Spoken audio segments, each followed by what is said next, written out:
Who is the biggest beneficiary for the Texans with Nico Collins sidelined this weekend?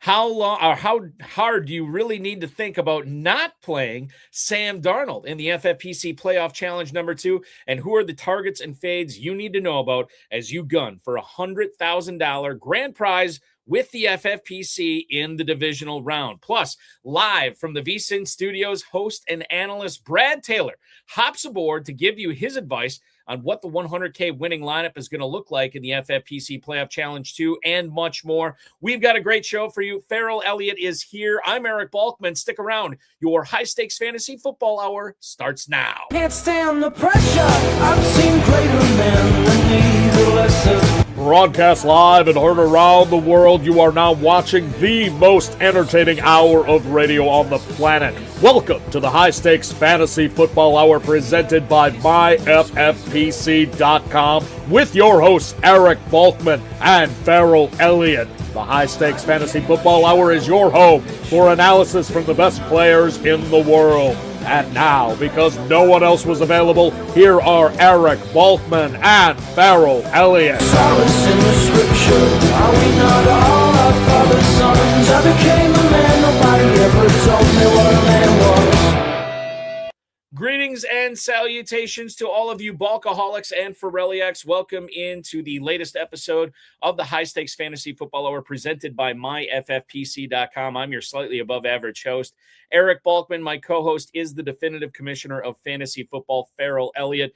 Coming up on tonight's show, we're going to tell you how the Broncos pass catchers should figure into your rosters this weekend, as well as a super pivot for the Rams in the FFPC Playoff Challenge number 2. We'll also be joined by VSIN radio host and analyst Brad Taylor to chat about the Seahawks backfield, Colston Loveland, and so much more.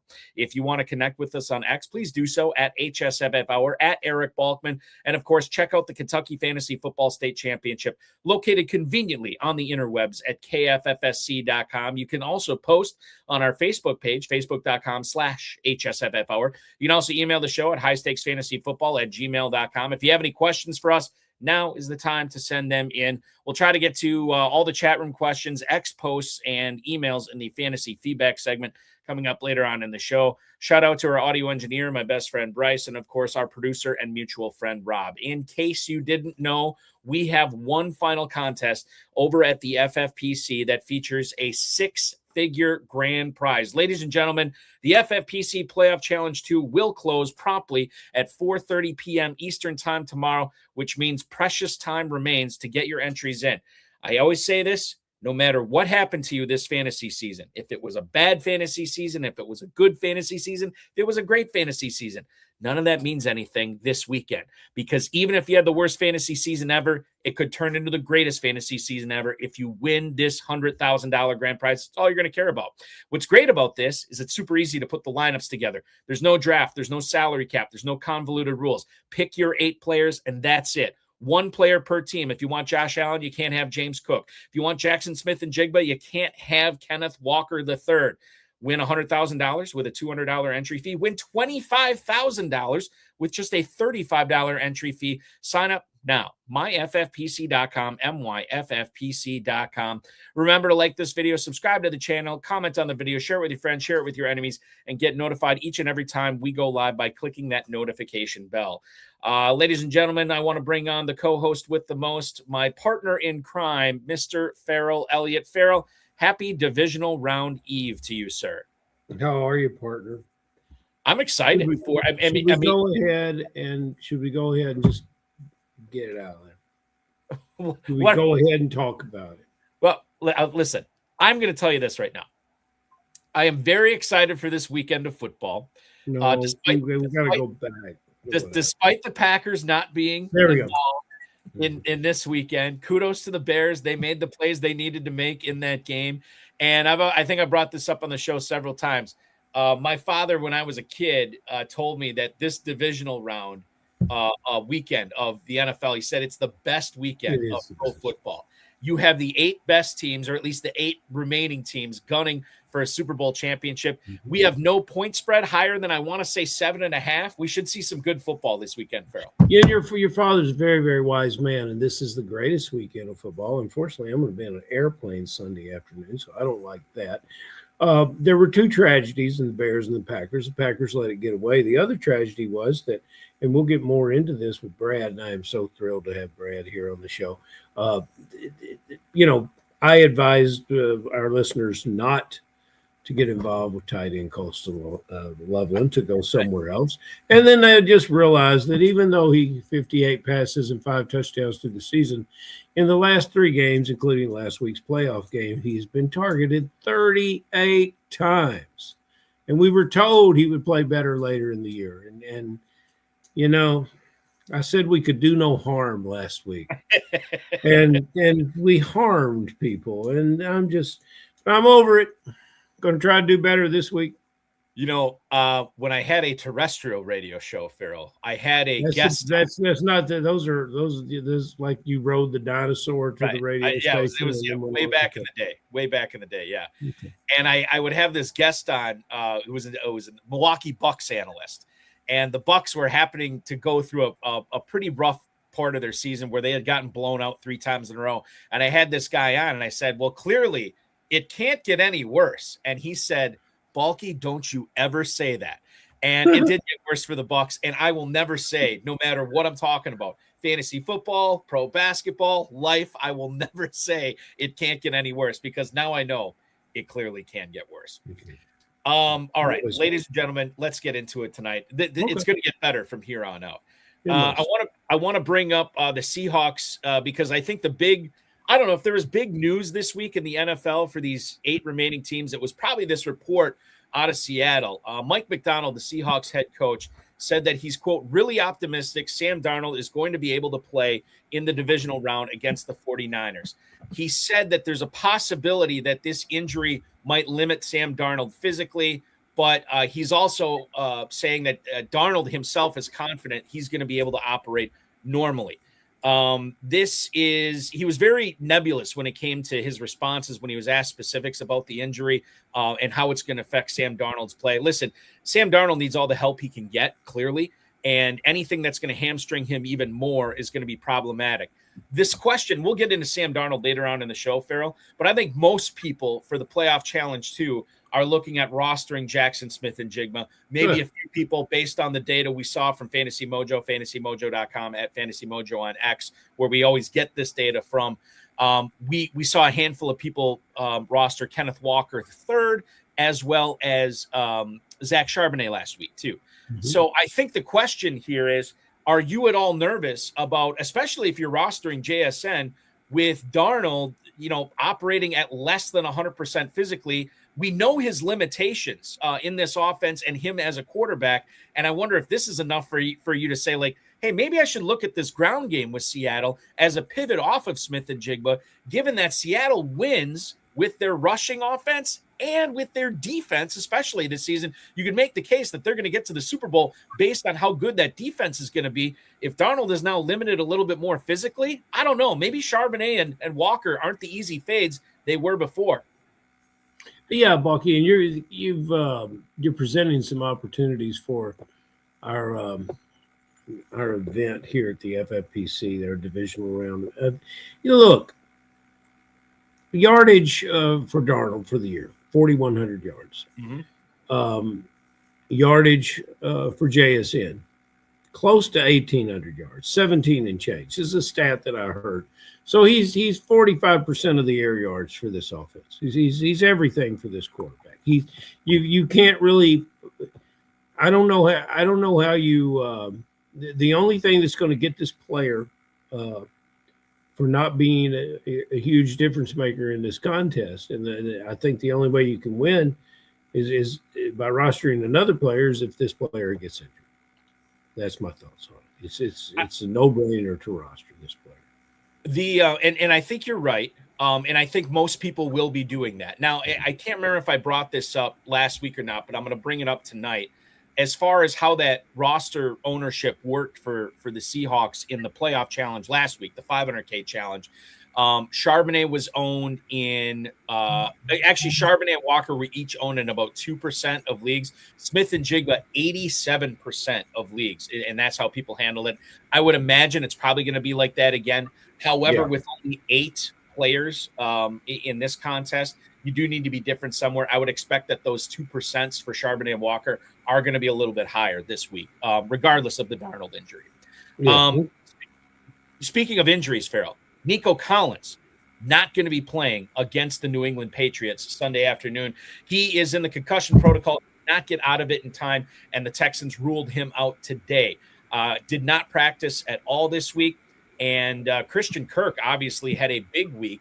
I mentioned this last night on FFPC Insider Access with Pat Fitzmaurice. Kirk was good before the Collins injury. He was good after the Collins injury, like Mike McDermott in Rounders, right? When Worm shows up and they get caught cheating, and Mike McDermott's like, look, I was winning before this guy even got here. Kirsten Kirk was crushing it before Nico Collins even got concussed in last week's game, right? So I think we have to take a long look at Christian Kirk. Jaden Higgins, Jalen Noel, obviously Xavier Hutchinson still factoring into the Texans passing attack. I still don't know how you have your quarterback fumble 5 times and win a playoff game by 24 points, but that's what happened with Houston. You go into this New England game without a true number 1 wide receiver. Ferrell, this is something we're going to talk to Brad about as well. Do you have any feeling on, is Christian Kirk the guy that you want to roster from Houston? Is it Dalton Schultz perhaps? Or are you picking a big game or maybe a big postseason from one of these Texans rookies out of Iowa State in Noel or Higgins? I really like Higgins. We've been Higgins fans since last summer, and that's probably what I'm going to do. And I think, who's the big beneficiary of this? The Pats defense. Do you have to take a Texan? This could now be the question. You have to. Yeah, you have to.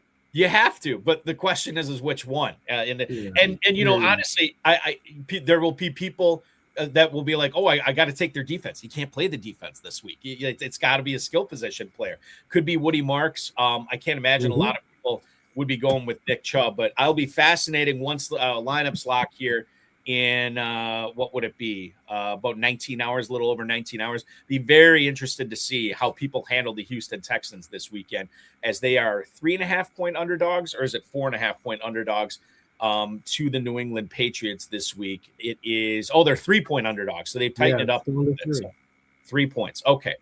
I want to shift before we get our total focus on the 100K playoff challenge 2 with the FFPC.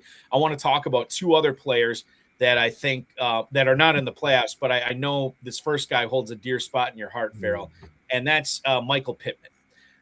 The Athletics' James Boyd, who covers the Indianapolis Colts for that publication, believes Michael Pittman, quote, appears to have 2 options: restructure his contract or play somewhere else in 2026. Now, after the last game of the season, Michael Pittman, when he was meeting with the press, kind of talked about like how this was probably his last game as a Colt.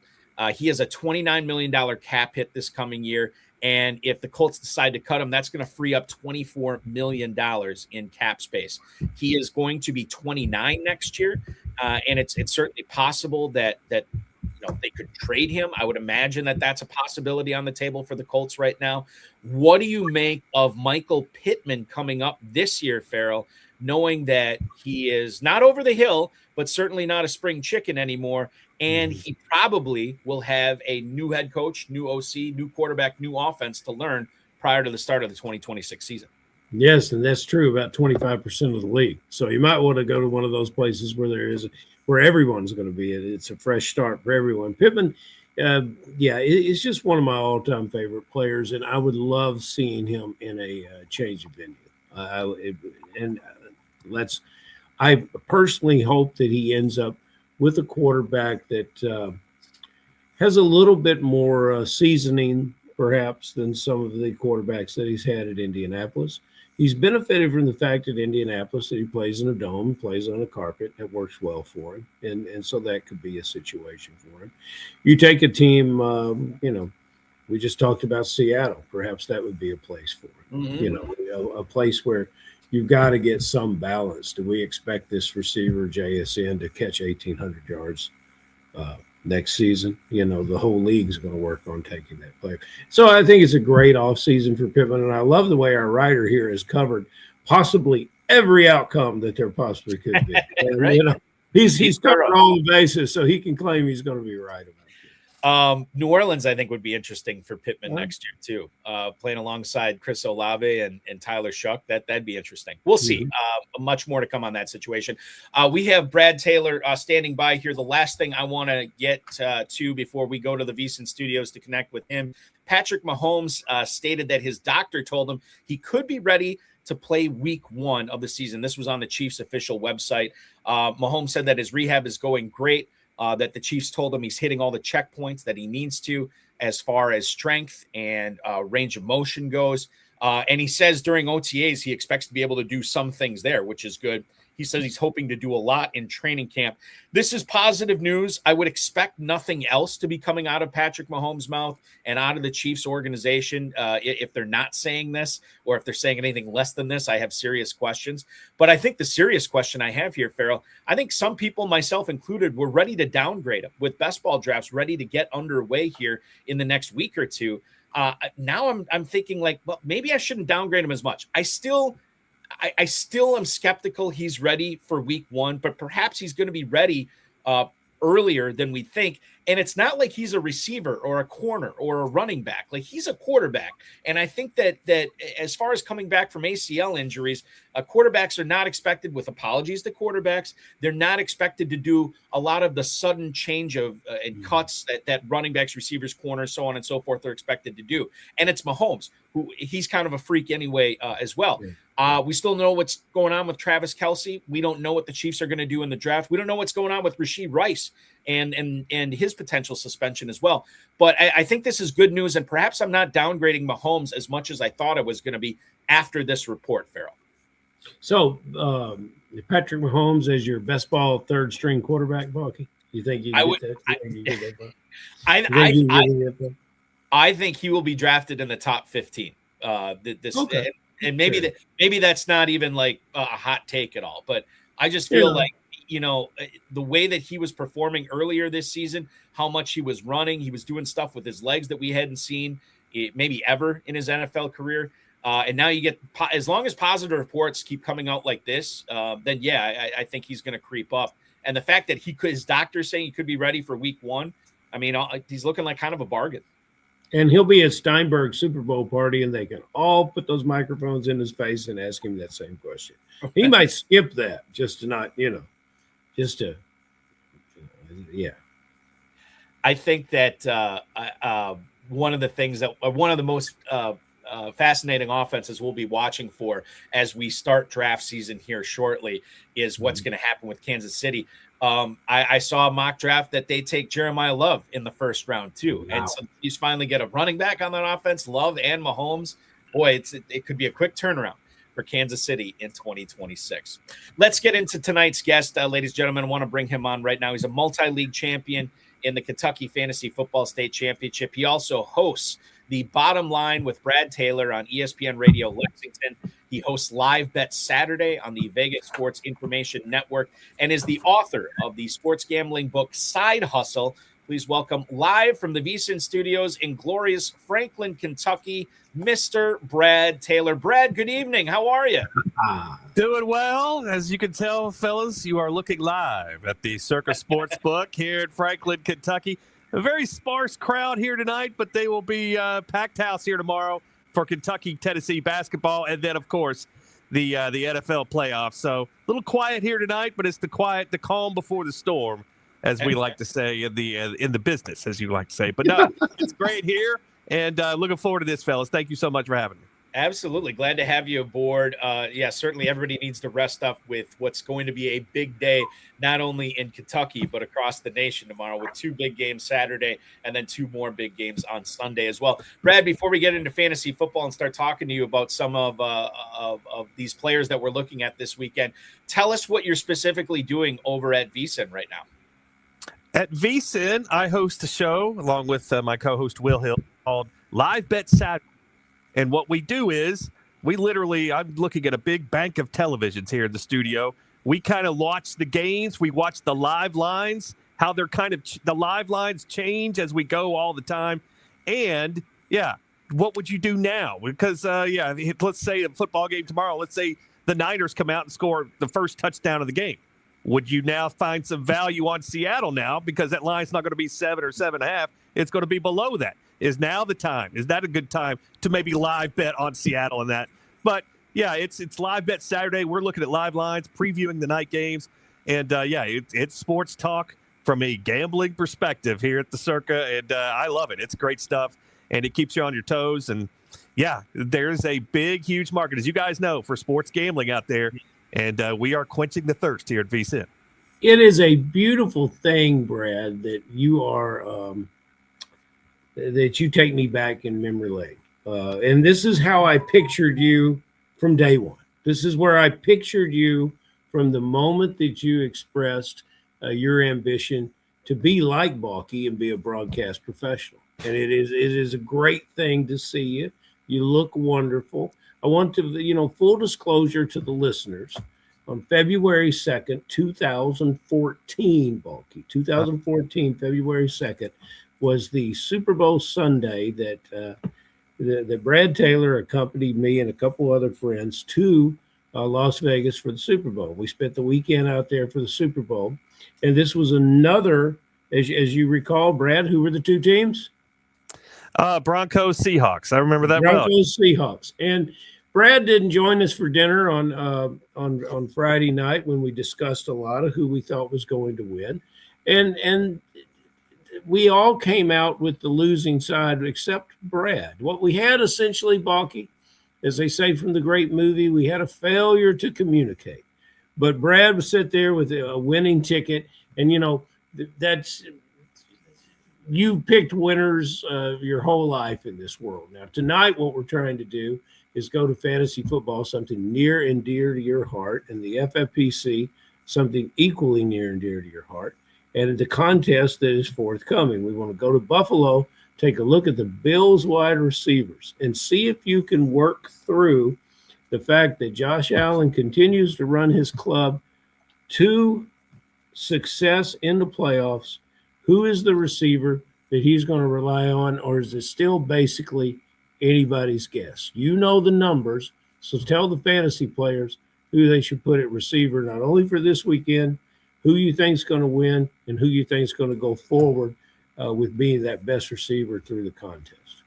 Is it the receivers or is it the tight ends? Because if you look at the numbers here, Knox and Kincaid right here, look at their yardage totals in the desert. A lot of times when you're doubting things, go ask our friends in the desert. They know a little bit more than we do sometimes on a lot of this stuff. It's amazing. Sometimes we have hunches. We have the cut of their jib and the eye test.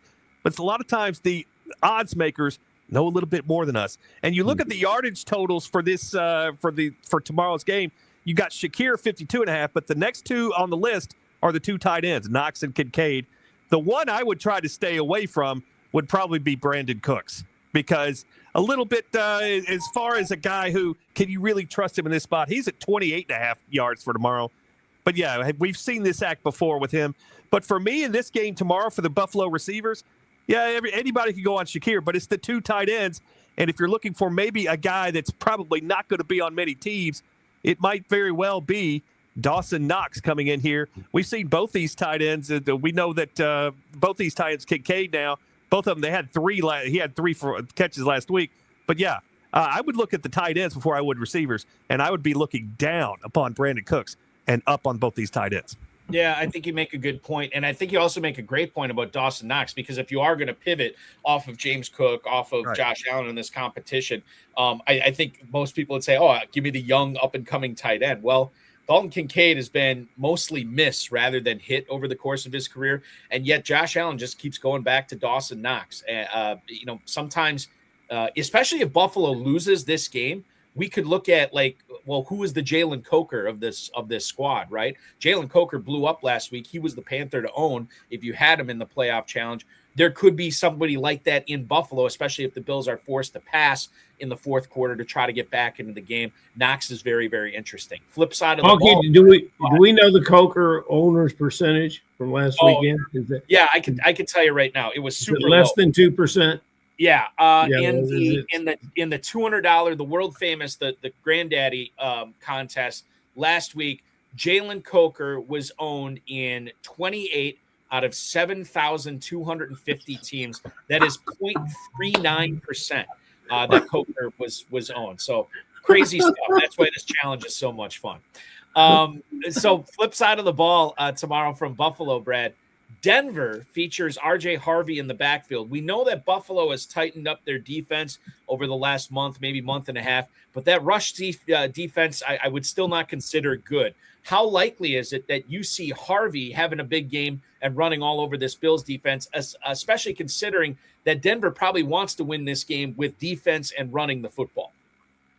When Dobbins went down, I think 7 weeks before the end of the season, from that point on, you would assume this is Harvey's team. And yeah, he did get a multitude of the carries, and he's one of the mainly, I would say, 3 running backs right now where I would say, yeah, he's going to get more carries than anybody else. But he only averaged 3.7 yards a carry this season. Yeah, he had the touchdowns. He had the 12 touchdowns to make him fantasy relevant. But in a spot like this, the desert says 56.5 yards for him. If I'm looking to do anything here, I'm looking to go under that total. He's not a guy that I'm looking for Denver to play. And we talked about, rushing touchdowns for Denver in the last, since Dobbins went out. He had 6. Bo Nix had 5. So that should tell you a little bit about where these numbers are going with these two, with this running back. Not getting the ball at the goal line. So, this is not a guy I'm looking to roster in your league here. That's the most these matchups, it's hard to pick the one that I think is the most entertaining. I think perhaps because I feel more engaged with the team and I've followed the players longer, the Niners game means a lot to me. I think it was about a 7.5 point line for the outcome. And I thought that was too many. I thought the game might be closer. We learned now that tight end Kittle for the Niners is not going to play. From a football perspective, I think that's a disaster for the Niners. From a fantasy perspective, I like the pass catching of the backup tight end Tongas, and I've always liked him, and he's been good in the red zone this year too. So but there's probably a beneficiary on this offense, Brad, that Kittle's not going to get his targets. Who's going to get them? I have a favorite, but there's no use me talking when we have Brad Taylor here. Who's it going to be, Brad? Who's the guy to play from the Niners? Well, of course, conventional wisdom says it's Tongas because, let's just handcuff him. Let's just put the other guy in who does well when Kittle's out. But it's one of these two off receivers. If Pearsall or Jennings, one of these two guys, if Pearsall is healthy and it looks like he's going to be playing, I would go over the total in terms of yardage if you're looking at props. Those are the two guys, Pearsall and Jennings, that I'm definitely looking at here. Pearsall 29.5, Jennings 39.5. Those are two guys. If they get the play tomorrow, especially Pearsall, I am definitely looking to take one of those receivers. And more than McCaffrey or Tongas, I think one of those two receivers really come above what they've been doing with the more opportunities with Kittle being out here. And Jennings has had those breakout games historically, Balky. He's had some 40-point games, and that's what you need in this contest.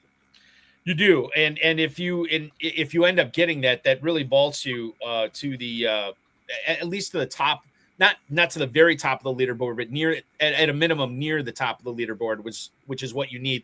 I will say the 2 games against Seattle this year, and this is a little bit misleading because I think Kittle played in the first one. 2 catches, 16 yards for Jennings. 4 catches for 35 yards in the game at the end of the season. But to Ferrell's point, I mean, he's popped off this year, 9 for 71 and a touch against the Rams. 6 for 71 and a touch against the Rams. He had that 5 catch for 89-yard performance against the Saints earlier this year. Found the end zone 9 times this year, did Juwan Jennings. So certainly there is some pop-off potential with Juwan Jennings, not only this week, but if the Niners keep moving on, they'll be trusting Jennings because Kittle won't be back for the remainder of the postseason. Okay, the other team in that game, Brad, is the Seattle Seahawks. rather than wax poetic about how great the league's leading receiver, Jackson Smith-Njigba, is, let's focus in on the backfield here. If you are looking for a hard pivot off of JSN and you decide it's going to be a Seahawks running back, do you have an inkling of Charbonnet or Kenneth Walker, not only which one is better this week against San Francisco, but also moving on to the NFC Championship and the Super Bowl that the Seahawks are lucky enough to get that far? I will ask you about the ownership of Charbonnet compared to Walker last week. Do you have that number on me? Because I think that's the big difference, the ownership numbers with these two guys in your contest. It was very, very close between those two running backs last week, and both of them were super down. 2.1% for Charbonnet, 2.0% for Kenneth Walker. So basically, I'll narrow it down like this. Out of 7,250 teams, Brad, 153 of them had Walker or had Charbonnet, beg your pardon, and 148 of them had Walker. Wow. That's very interesting to me, because you would think conventional wisdom would say, well, it's Walker because he's going to get more.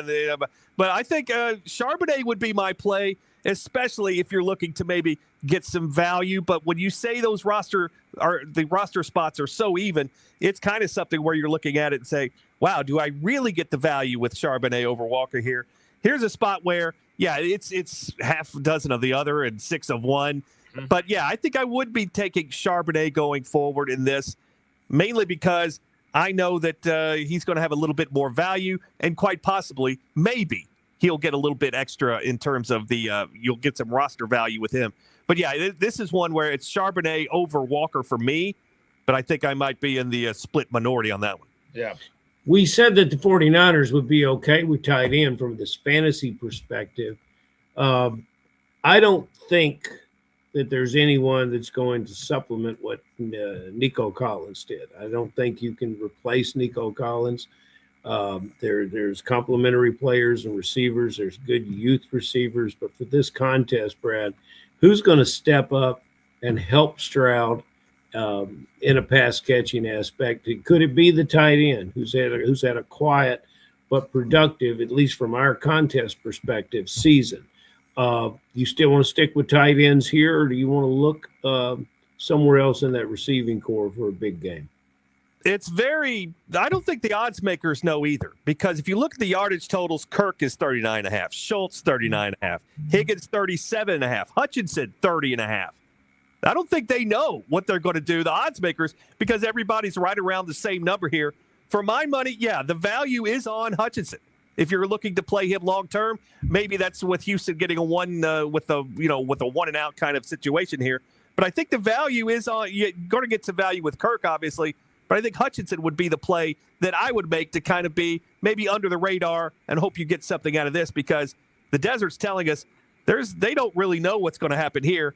And I don't think I want to trust Schultz as much as I trust those Buffalo tight ends this week.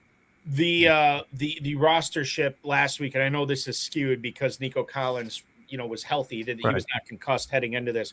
But as far as the non-Collins receivers go for Houston, it was Jaden Higgins owned in 0.19%, and Christian Kirk, Xavier Hutchinson, and Jalen Noel combined to be rostered on exactly 0 teams in the FFPC Playoff Challenge this past week, which is crazy. I threw it up there before. I threw up the stat. I'll throw it up there again. More people rostered Buffalo's backup kicker, Matthew Wright, than rostered Christian Kirk. Which apparently was a mistake. Apparently it was a mistake, yeah. Apparently was a mistake. So Captain Obvious, call me. We all think we know these things. It's incredible. We all think going into these games, we all think we know. We don't know anything, and sometimes we really don't. And that's what makes it so fun, because we can talk about this to death, and certainly we can kind of win on the margins. In fact, we'll talk more about that with you, Brad, later on. We can try to win on the margins as much as we can, but ultimately it's a wild team game played with a weird shaped ball. Crazy stuff happens all the time. Is crazy stuff going to happen in the New England backfield this coming weekend against these Texans? It's Ramondre Stevenson and Travion Henderson that dominate touches back there. Henderson, the young, explosive player that I think a lot of people want to roster. But I'm almost wondering that with the usage that Ramondre Stevenson's seen, with who his head coach and who his offensive coordinator are. I wonder if after the Patriots postseason run is over, whether that's this weekend or maybe in February, we'll look back and say, gee, I didn't want to roster Ramondre Stevenson, but it turned out that was the guy I should have been rostering for the Patriots. Do you have a favorite in this backfield for this challenge, Brad? We saw that game last week with the Patriots, and they were never behind in that game. Yet none of these running backs got double-digit carries. Nobody got more than 10 carries. What were they doing? Why were they not used a little bit more, these running backs? And if you look at a spot like this, you go to the desert, what do they say about yards from scrimmage here? Henderson, 51.5. Stevenson, 53.5. So I don't think they know what they're doing in this one either. Here's a spot where, for me, we saw Stevenson, 10 for 60 in that one, but 53 of those yards were, his 53 were second on the team to May last week. Here's a spot where, I think I'm going to take the Henderson, but it's a spot where not even the desert really knows what to do here. If you've got inside information on this one, I suggest going for it, but I'm just suggesting this one because I think maybe he'll get more goal line carries. But if you're looking for a receiver, Stevenson is definitely your guy. There's a lot of questions. Oh, go ahead, Bob. Fair. I was going to ask you, are you Team Stevenson or Team Henderson in this? It's impossible to figure out. If you think, and this is this great quarterback that throws the ball downfield, has such great downfield accuracy, I think that's where the opposition can be beat this weekend. And if they get ahead and they get some points up on them, whichever running back has the hot hand could get fed the ball, and they could separate. Henderson is the big play guy. Stevenson is the dependable player. I like Henderson better as an athlete, but Brad's right. This is too tough to call. So, all we're doing for the listeners is we're saying, hey, best guess.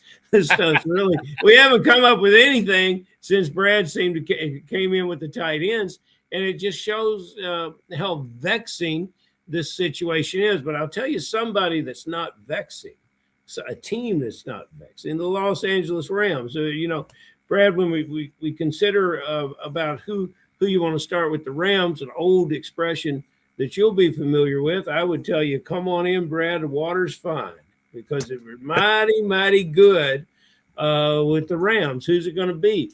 Adams or Nakua? You think of Nakua, and one of the stats that I discovered this week is something you don't think about receivers. He has 400 plus yards after contact. This guy runs better than running backs. I love this. Adams down around the goal line. Fantastic. Is Adams a sneaky play because of his scoring possibilities? I think this team just rolls all over the Bears. And the point spread doesn't suggest that, but I suggest that. I think I know that. I think that's what I see happening here. What do you see? I wish I saw that craps table over there so I could get down a field bet. That's they got a craps table down there? No, there's not a craps table down here. No, I thought that was false advertising. Bob, did you hear that? That was fake news emanating.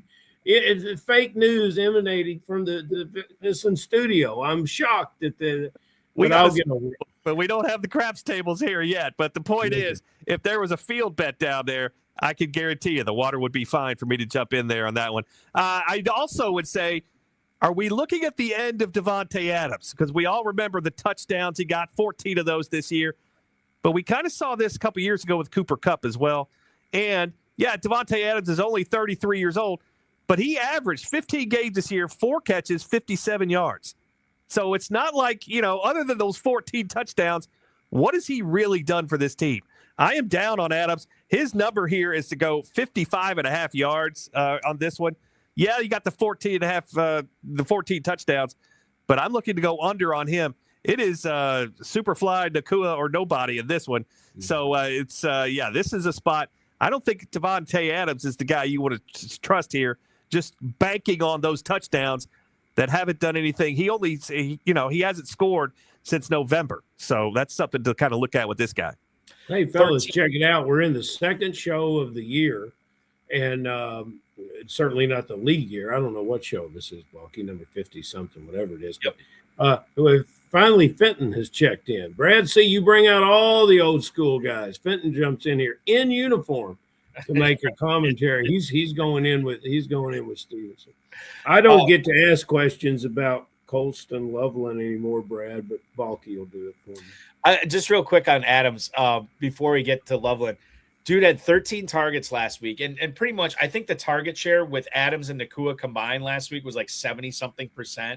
So it's a highly concentrated passing game, and I don't think that changes against the Bears this week.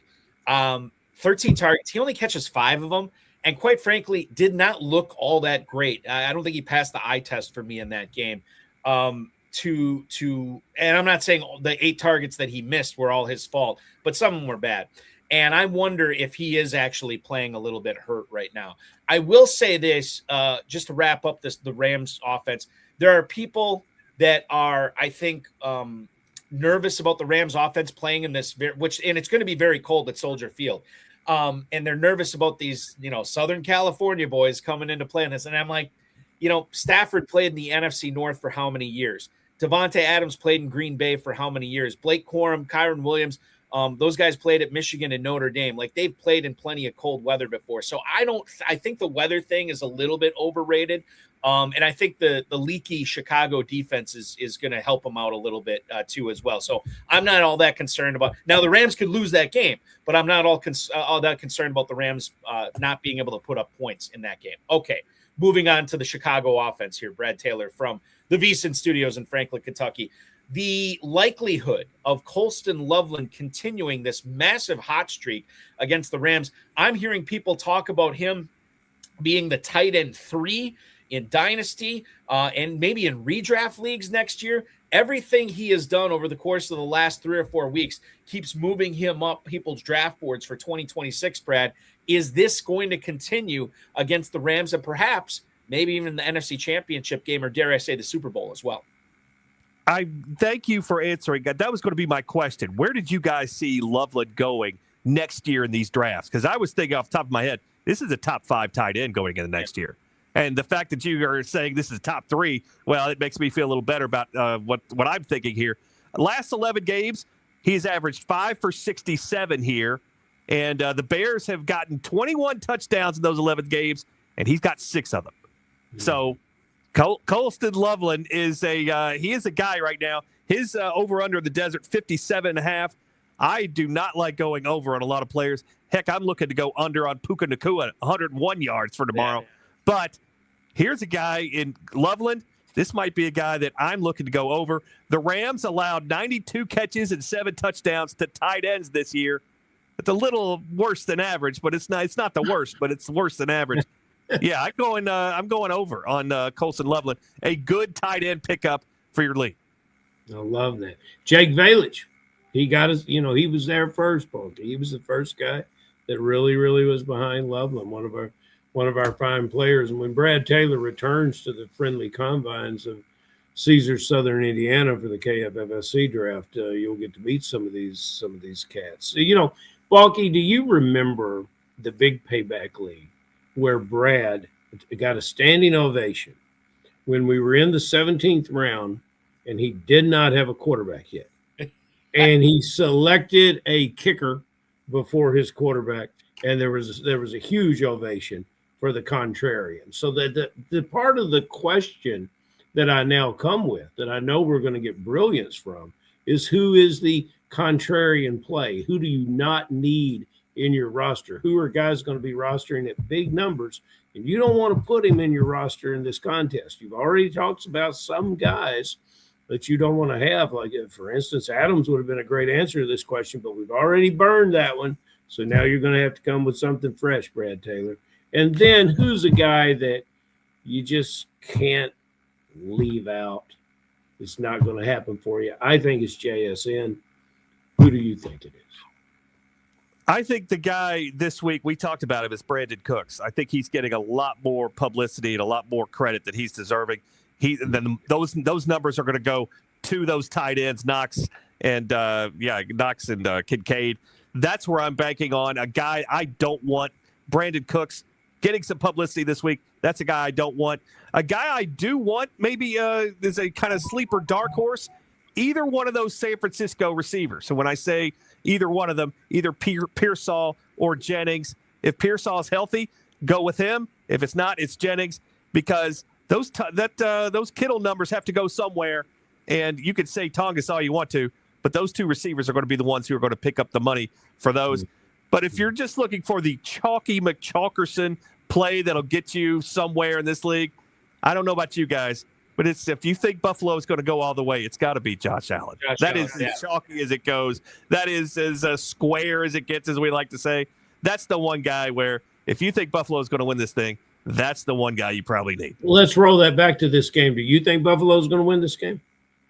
I'm going with Denver, and this is a market game because we saw Buffalo. See, that's what he does, Balky. That's exactly what he does. And so you can now write it down that Denver is going to win. You just go to the sports book. Yeah, Denver. Remember, when you're right 53% of the time, you're wrong 47% of the time. Never forget that. But that's not you. What you say? Oh, I wish it would get more than 53%. I wouldn't be sitting here right now, Ferrell. I'd be on my yacht somewhere out in the ocean. But brother, you're in a place more suited for you than any type of luxury living on a yacht. That's not. I don't know about that. I'll take the yacht. I love it here, but man, you got to give me the yacht. I'll take that. But it's the dog to favorite line move, especially this time of year when you see the money on one side, which is on Buffalo. Yet the line moves the other way, the reverse line move, and it's become a dog. It's become the favorite and vice versa.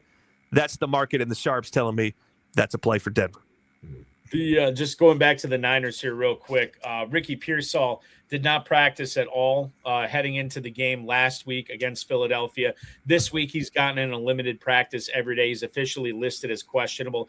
He told the press that in that big high-scoring Bears game, in week 17, he got tackled and landed right on his knee. And he said he can't take tackles like that right now. He said he's got to adjust the way he plays a little bit, which is not what you want to hear. But this is an all hands on deck situation.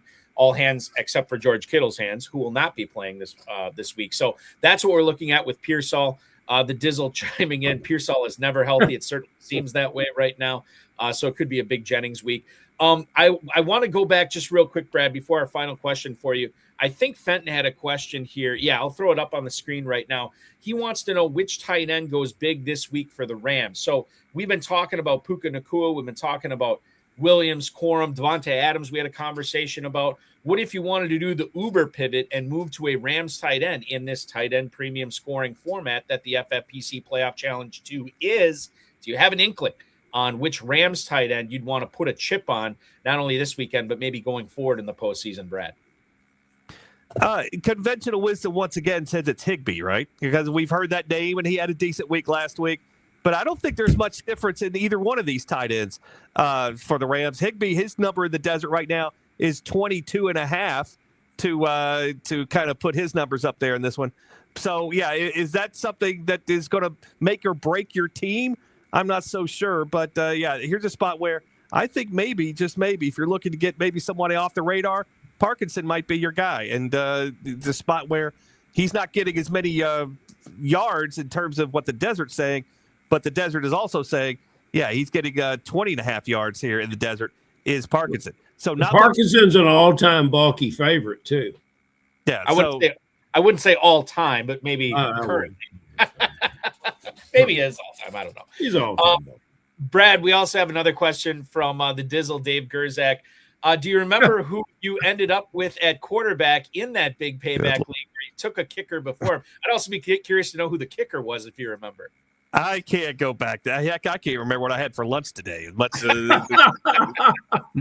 I think it was an interesting waiver wire year for Brad. Oh, I'm sure it was. But when it got in those leagues, because everybody there was sharp. I mean, it wasn't like you had any squares in that league. Everybody was so sharp. So why go with the conventional wisdom and go right down the line, picking running backs and receivers? Mix it up and just wait for quarterbacks and just do something different because – I'm not going to follow the rest of the sheep to the slaughterhouse. I mean, that's if you're, so you're going to lose a lot, but every once in a while you'll pop that winner in, and that'll do it for you. But I mean, it's when it comes to fantasy football. I mean, I love fantasy football just like you guys do, but yeah, it's following the rest of the sheep sometimes does not equal winning, and sometimes being different does. But sometimes is the key word there.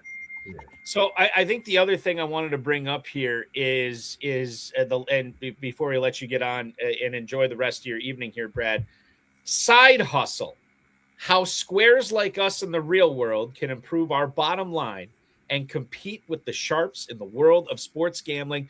This book has been out for about 2.5 years or so, available on Amazon. Give our viewers and our listeners a taste of what is in this book. Well, it miraculously, the timing, it came out right when sports gambling became legal in Kentucky. It was amazing how that happened. But what we were trying to do is kind of teach the squares like us, try to figure out what makes the sharps, what makes them sharp. What do they do differently than us? And, it's a lot of things about, it's not always most important to pick winners. We mismanage our money. We let emotions take over our gambling. It's not always the kind of thing where, just picking, people can get 53% winners for a period of time and still lose money because they're not betting the right way and playing parlays. Fool's gold is the parlays. And, but people are always infatuated by it. So it's just trying little tidbits and systems, that I like to play, especially in the NFL too. The windy unders, division dogs, things like that. Things that have worked over decades that we kind of put in the book, and little tricks that the sharps do that we need to learn to do better because it's very hard. This sports gambling thing is very difficult to do long term. And Balky, in all walks of life now, there's proposition plays on all types of things. Like, for instance, I have a big bet on the fact that I will receive an autographed copy of the book delivered to my home. The over and under was 3 years, and I had the under, but I'm still waiting to catch that ticket, Balky. Yeah. And probably it's probably the same cost to send two as it is one. Balky is spelled Balky. So Brad, just any time. But we want to be proponents of that book, but we require that for. I've got a spot in there on my bookshelf for it. I cleared it out. Yeah, in your comic book section, is that what you're going to say? No, sir. It's going to sit. It's going to sit right next to my autographed copy of the great Jim Murray's from the LA Times, the contributions that he made to that paper, and that I've got a book that breaks down some of his best columns, and you're going right next to him. So there's a nice place waiting for you. Balky's going to put his up the next picture, that Seinfeld back there. Yep, that's where right. he's going to put his. I gotta redo my background. It doesn't look nearly as cool as Brad's. The Last of the Best, a 1998 book about Jim Murray, or with all Jim Murray's columns. So there you go, Ferrell. The name of the book for Brad is Side Hustle. Get it now, Amazon.com. I got the link up on the screen. You can just simply go on Amazon, search Side Hustle Brad Taylor. You'll find it there as well. And just enjoy sports gambling a little bit more, thanks to one Mr. Taylor, the VSIN host and analyst who was good enough to grace us with his presence tonight. And thank you so much for giving your insight, not only on the divisional games, but the rest of the way. We'll get you out the door, Brad, with a Super Bowl prediction. Do you have a feeling on which teams are going to meet for all the marbles come February? Well, when I talked to Ferrell last week, I said Rams and Jacksonville, and I said get the Jacksonville receiver as a big dark horse. So once again, it tells you that we don't know what we're talking about. He scored well. And in that tournament, you had to have a player from every team. So you didn't, Balky. You didn't. But it's still, for me, it's still Rams. It's going to be Rams and Bills for me, Rams and Broncos for me. And that would be the thing you could get right now. But I think that's it's about 14-1 for the actual exact to get to the Super Bowl. So that's what I would say. But once again, remember, when you're right 53% of the time, you're wrong 47% of the time. And even more so in future bets. So, yeah, it's another thing altogether. Brad, we will continue to watch your career blow up. We will listen to you. We will watch you at VSIN, of course. Follow you on the X at Bottom Line Lex. Thank you so much. Enjoy the games tomorrow. Don't be a stranger. We'll talk with you again soon. Thank you guys so much. I would not be sitting here right now if it was not for one Ferrell Elliott. So I am grateful to him. That's true story. That's absolute true story. I would not be sitting here right now. So thank you, Ferrell. And guys, as always, until the next time, may the winners be yours. Thank you, fellas. So much, all the Brad. best to you. Thank you. All the best to you as well. Thank you, Brad Taylor, ladies and gentlemen. Hopping aboard tonight, the VSIN host and analyst. Bottom line, Lex, get his book, Side Hustle, Buy One, Brad Taylor, on Amazon.com. Good stuff from Brad tonight. Always good stuff. Always love chopping it up with Brad. And you know what's funny, Ferrell? You bring up that big payback story. I do remember, because I wasn't in that draft, but the draft I was in had gotten over with. Or was getting close to being the end, and I just saw the big applause at the table, over at the big payback table. I'm like, what the hell's going on over there? And then I found out that he took a kicker before a quarterback. I'm like, that is my guy right there. That is people awesome. Just roared with Taylor's success. Ferrell, let's get to a few emails tonight. Nope. I think they're all playoff. They're all playoff challenge ones. Mike in Anderson, North Carolina leads off tonight. What's up, guys? Any receivers not named Cortland Sutton worth using in the playoff challenge number 2? And before everybody says, and Mike, thank you for the email. Before everybody says, well, why would you consider a non-Broncos or non-Cortland Sutton Broncos receiver? I have 4 words for you: Jalen Coker, Christian Kirk. That's why we talk about these receivers. There's Mims, there's Bryant, there's Franklin. Obviously, Sutton is going to be the highest owned guy. Ferrell, is there any value in any one of these other 3 Broncos receivers in an 8-team lineup this weekend? My favorite has been the one that I've counted on throughout the year. Let's go with Franklin. That's who I like. Franklin is probably the guy I would choose. It's hard to go with the rookie, and then Marvin Mims just not involved enough. He wasn't owned at all in any of the $200, the $500K lineups last week. Pat Bryant, 0.14. Troy Franklin was 0.63. So he had the highest, he was the highest owned Broncos receiver, not named Cortland Sutton. I think that's who I'd go with as well. You have some big play potential. There's also a decent floor there, and you just hope that if the Broncos keep advancing, somehow he does find his way into the end zone a couple of times, and it might make all the difference in the world in cashing that $100,000 grand prize. Moving on to our next email, we go to Garfield Heights, Ohio. Dennis is there. And he writes, if Seattle gets to the bowl, how good of a play is Sam Darnold if everyone else is rostering? JSN, thanks so much. We talked about this earlier, Ferrell. I'm a weak man. I don't know if I could do it. But certainly if my team is within striking distance on Super Bowl Sunday, and seemingly everybody has Jackson Smith and Jigba in front of me, but I'm the only one with Sam Darnold, I'm looking at it from the standpoint of like, you know, they do have Cooper Kupp. They do have the running backs. They do have A.J. Barner. It is possible for Darnold to throw touchdowns, not to Smith and Jigba. There is something to be said for that. If you're doing one lineup, first of all, don't do one lineup. Do multiple. It's much more fun. And if you're doing multiples, I was talking with Pat Fitzmaurice about this last night. He said, yeah, if I'm doing multiple lineups in this challenge, Darnold is going to be on one or two. I think Ken Ford said the same thing on the Road of His High Stakes Lowdown on Tuesday. That you got to find a way. If you're doing multiple lineups, if Seattle gets all the way there, you're going to want to have Darnold on a couple of these lineups. Not a lot, but you want that. You want a dog in that fight, and Darnold could be that dog. You want a chance to have that quarterback in the Super Bowl. You look at this opponent, and what JSN does best is to really what the Niners have the most trouble with. And so big strikes downfield, catching the ball in stride. There's a lot of confusion in that secondary from time to time. There's better play. One of the linebackers is coming back. There's better play.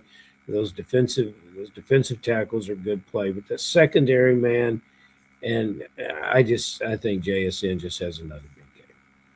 And it all runs through him, and the quarterback now, who's somewhat compromised physically. I think that if you have a Seattle player, which you will, it needs to be JSN.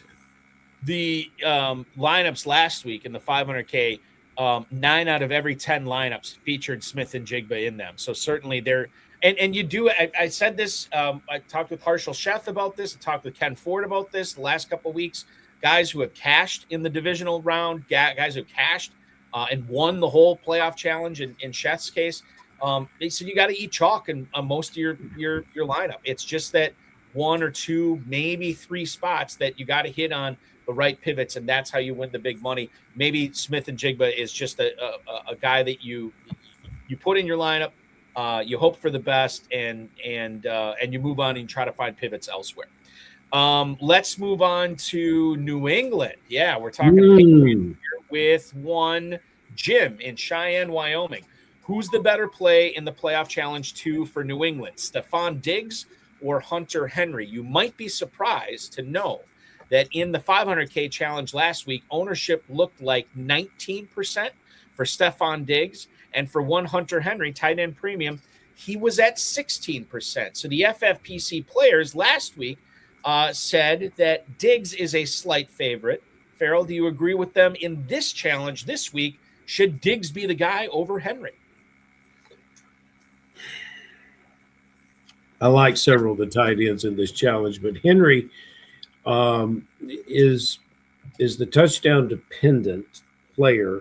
If it was a one-game thing, I'm going with Diggs. Since I expect this team to continue to win, I'm going with Henry. So if you think that the Patriots are one more game and done, I think Diggs should be your player. But if you think the Pats have the long game here to get to the Super Bowl, I think you should go with Henry. Henry caught 60 balls this year, so he's not just some pivot slouch we're going to. Like there's a reason that he's significant in not only last week's challenge but this week's challenge as well. Ever since the tight end whisperer came on the show and whispered Henry, his entire career has blossomed again. Yes. You said you like several tight ends in the challenge. I could think of 3 I like. Who else do you like? I would say Loveland, Schultz, and Henry. What are there any other guys that you like besides those 3? Well, I like Tongas. And Tongas, okay. I like Tongas. Okay.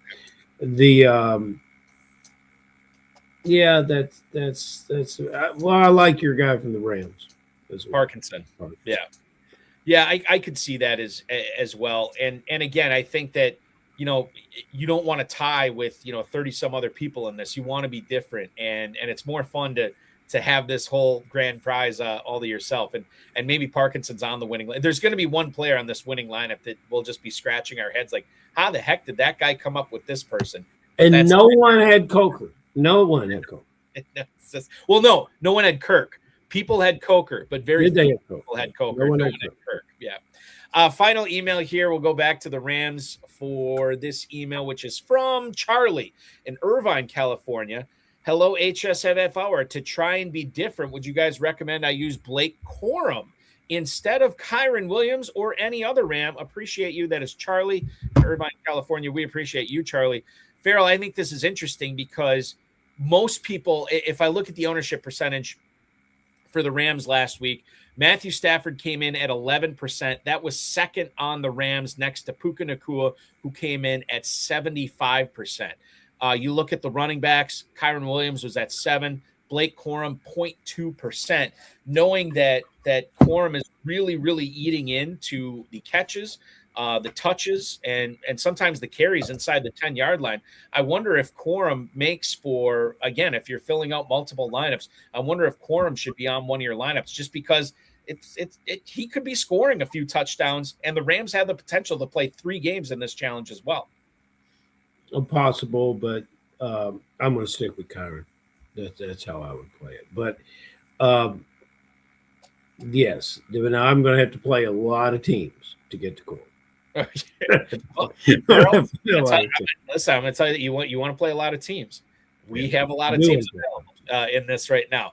We have still 475 teams left in the $200 version. The $35 version features 936 teams left. They've already starting to fly here. So I would definitely get in while you can. And I'm speaking to Ferrell, and I'm speaking to everybody here in the viewing and listening audience to register for the playoff challenge too.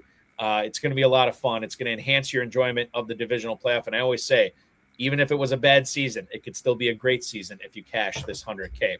Always a great show when I can hang out with my buddy Ferrell Elliott from the Kentucky Fantasy Football State Championship. KFFSC.com is where to go. Check it out with all the leagues that are open and will be opening soon there as well. You want to make it the year of KFFSC. Hang out with myself and Ferrell in Louisville, hang out with Ferrell in Cincinnati. Is it Northern Kentucky this year, right? Kentucky, Northern Kentucky, yeah. Northern Kentucky as well the week before. It's going to be a banner year for the KFFSC, and if you can't make it, play online, kffsc.com. Ferrell, enjoy the divisional games this weekend. Thanks so much for hopping on, and we'll talk with you again next Friday. Thank you, Bob. You got it. Ferrell Elliott, the co-host with the most, the definitive commissioner of fantasy football, joining me tonight. I want to thank him, Ferrell Elliott. I want to thank Brad Taylor, the FFPC, Rob Bryce, and, of course, each and every one of you for hopping aboard tonight. We will be back next Friday, 10 p.m. Eastern. We will be speaking with the 2025 FFPC Main Event $200,000 runner-up, Waleed Maqbul. He returns to the show. He was just on in August. I got to find out when he drafted this team. He might have drafted this team right after he came on the show. I don't know. We'll have to talk about that. But that's going to be a lot of fun as we talk with Waleed next week. Okay. The 10-time FFPC League champion and 2021 FFPC Main Event runner-up Ken Ford was on the season finale of the RotoViz High Stakes Lowdown this past Tuesday. In case you missed it, watch it anywhere you can get the FFPC socials, YouTube, Facebook, X, whatever. It's also in the RotoViz podcast feed if you want to listen to it there, or anywhere you get your podcast. So we are now not going weekly anymore until the season starts. The RotoViz High Stakes Lowdown will still continue this non-playing season, but we will go live the first Tuesday of every month until September when we resume weekly. So Tuesday, February 3rd, the HSLD will go live again. Insider Access was awesome this past Thursday night. Better Sports Network or the FFPC socials if you missed it. Fantasy Pros Pat Fitzmaurice and I put together a couple of lineups for the $100,000 FFPC Playoff Challenge 2. We'll be back this Thursday again for 2 full hours starting at 7 p.m. Eastern Time. Rotoballer's Frank Amarante will join me for that program. We'll take a look at the playoffs, and most importantly, we'll be talking best ball and getting you going on your 2026 drafting season. It's going to be a lot of fun. What is also a lot of fun is the FFPC Playoff Challenge 2. There's no draft, no salary cap, no convoluted rules. You are basically picking 8 players, 1 player per NFL team, and then locking those players in at kickoff at 4:30 Eastern Time tomorrow when the Bills and Broncos kick off. And then you don't have to do anything. You just watch your players play and climb up the leaderboard. $100,000 grand prize is available to you with a $200 entry fee. You can also enter for $35 and be eligible for a $25,000 grand prize as well. Grand prize as well. 1 player per NFL team. Register now. myffpc.com. That's myffpc.com. Remember to like this video, subscribe to the channel, comment on the video, share it with your friends, share it with your enemies, and get notified each and every time we go live, which will be Thursday night, 7 p.m. FFPC Insider Access, myself and Frank Amarante. Register for the FFPC Playoff Challenge 2. May the ball bounce your way this weekend. Thank you so much for listening, streaming, watching, downloading. Your weekend officially starts now.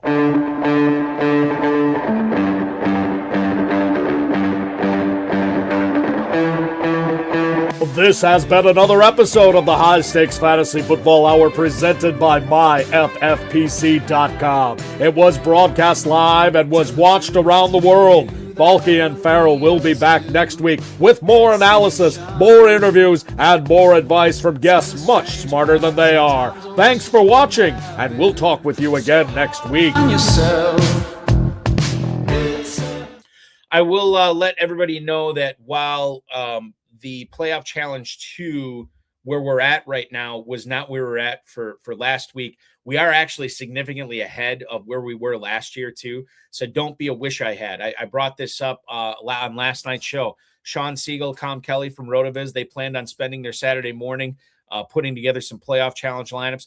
It was already sold out by the time they looked at it. So register your teams now. Get those entries in your My Teams page. Worry about the lineup before kickoff, but get those teams now to make sure you're not left out in the cold.